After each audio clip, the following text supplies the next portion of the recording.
Hey, Hey, Jada.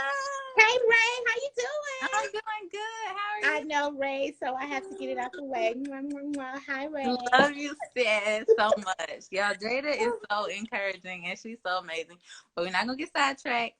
Tell the people a little bit about you, what you do, what we're talking about today. Okay, so as you said, my name is Jada, and I own Milk and Honey Company, and we are a maternity concierge service that provides prenatal education, lactation services, bed rest, and postpartum support.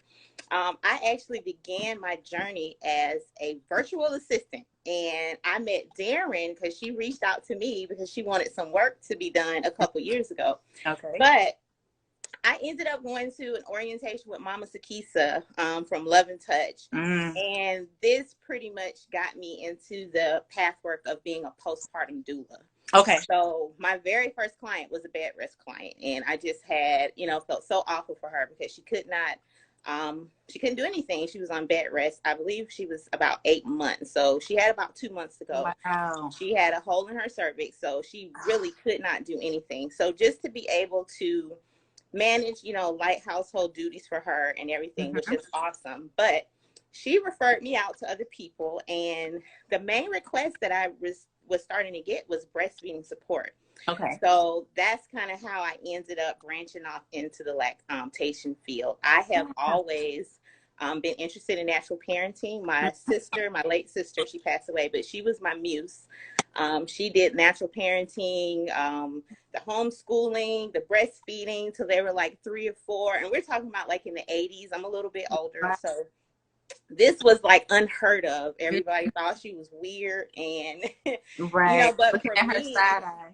yeah, but for me, this is what really ended up making us closer because when I became a mom, I was a little bit older.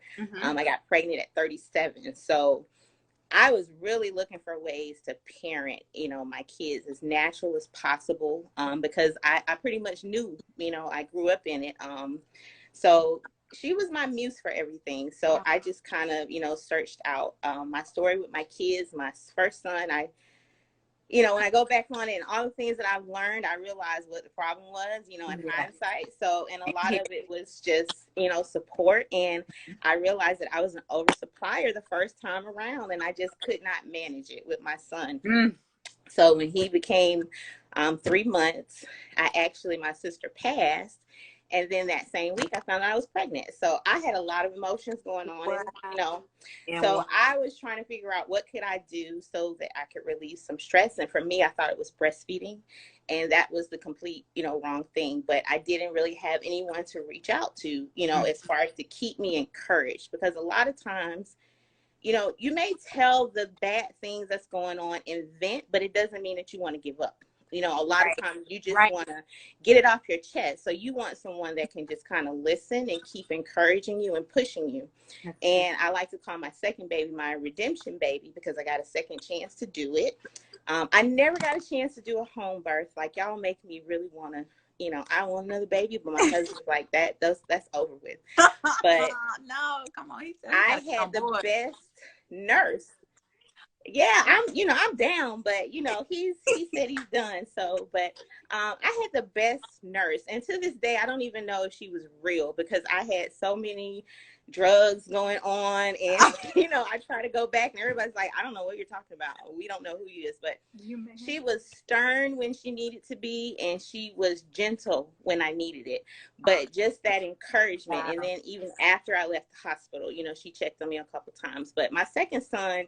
He was easy, he was easy, and all babies are not like that. So I don't even want to put that out there for breastfeeding. But I was fortunate enough to be a stay-at-home mom, so I was able to feed on demand, which is really what it's all about, with nursing and finding the time. But being an older parent, I did struggle with trying to connect with other parents because all my girlfriends, their kids were older.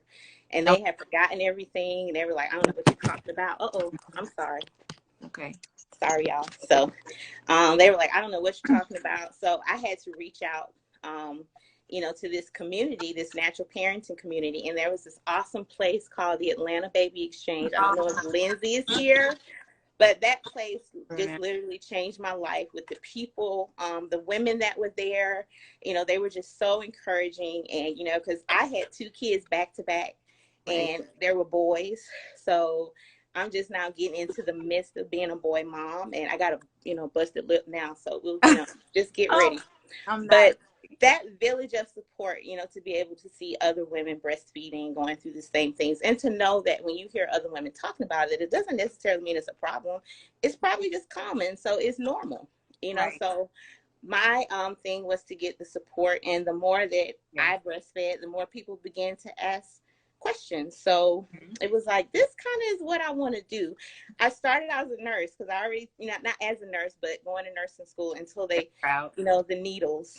And I was like, I can't do it. So we got to find a way to get in here and help these moms. And the postpartum support is really where it is. And one of my other inspirations, Nurse Nikki, that came on earlier, like, she is the Black unicorn for postpartum health for Black women, the IBCLC, like all of, I'm grateful to be surrounded by such awesome people here.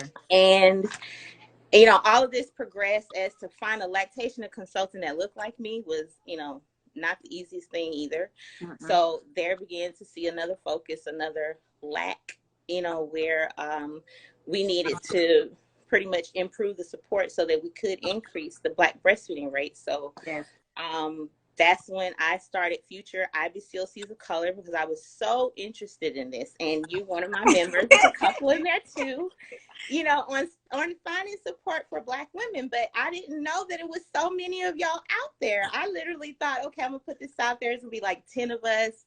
We're gonna go out here and break down these barriers, and we are 800 strong today.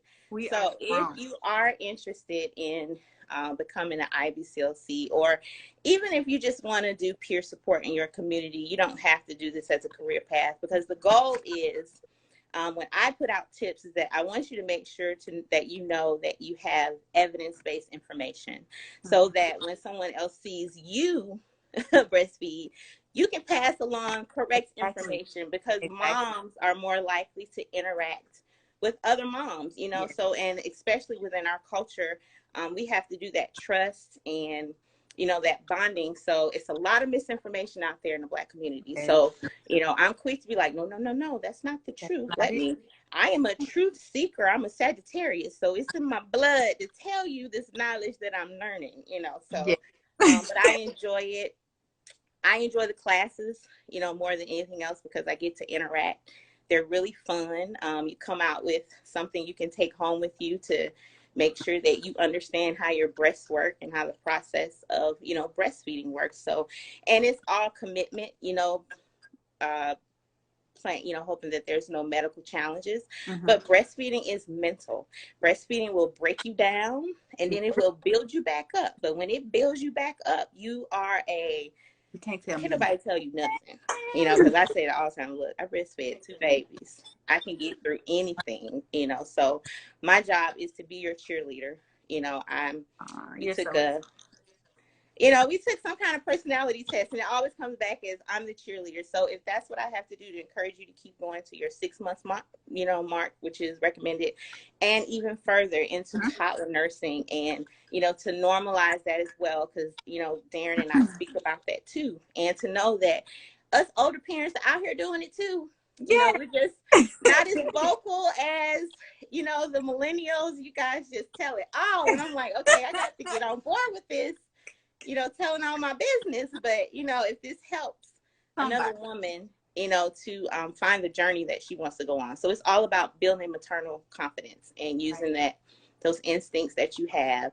And, you know, 9 times out of 10, you're probably going to be right, because only you know your body, you know, better than anyone else. So we just want to make sure that we are that bridge of support between birth and finishing your postpartum period, which is, you know, the first 40 days, which is really, really important. And I love it. And, you know, I don't get to have kids, so it's even a better bonus to see these beautiful Black babies, y'all. Oh my God.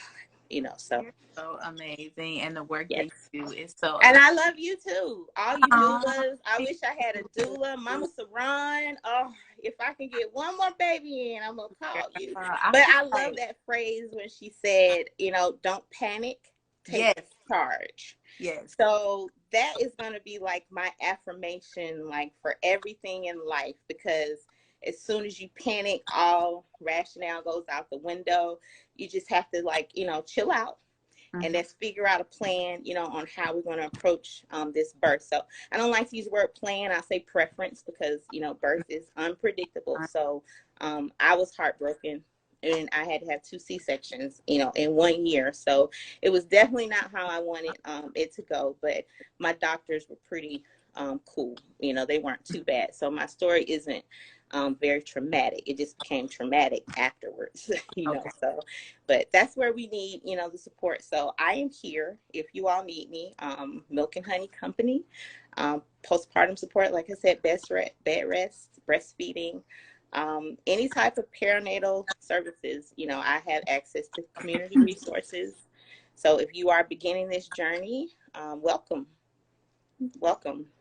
Thank you. And one quick question: are you providing virtual services right now? Yes. Support group. Yes, I am providing virtual services, breastfeeding classes, coaching services. I like to, say coaching because a lot of moms reach out to me like on that 3rd day when that milk comes in and they're like, Yeah. what's going on? Right. Well, when the volume increases, we'll say, so within that first week, I do have a package where we can check in for the first week to see how you're doing. So we'll check on you emotionally, physically, if there are any pain problems, are you bleeding normally? All of this stuff just to make sure, if you can't make it to your visit, like, Nikki was saying, all of us don't go to our visits because, it's a lot. And I worked at WIC, and to see these moms come in 3 days later to fill out paperwork, it's like, this is ridiculous. It has to be a better way to do this because I'm dropping all my stuff to help you get to the car. If I got to carry the car seat, whatever it is, there's no reason for you to hobble, Right. and walk out of here for paperwork, something that could be emailed to you. So the whole process of the postpartum portion of moms definitely needs to change with the healthcare system. Yeah. So I think this is a silver lining to COVID-19 because we are forced to be put in this position now. So things are going to have to change, I agree. in order to support these moms. So if that means that we have to go back to home visits, which So be I it. think is awesome, so be it. To be doing anyway. Yep. Well, thank you so much, Jada, for No sharing. problem. And thank everybody for joining in. Yes. Joining in. Yes. So, Jada, you are amazing. Make sure you follow her at Milk and Honey Co Atl, and we will talk later. Mm-hmm. Oh, I'm giving away a lactation consult too, a free consult. So if you're about to have a baby or if you just had a baby, reach out to me and so we can help you through this journey. All right. Thank you. Sorry, I forgot about your giveaway. No, that's fine.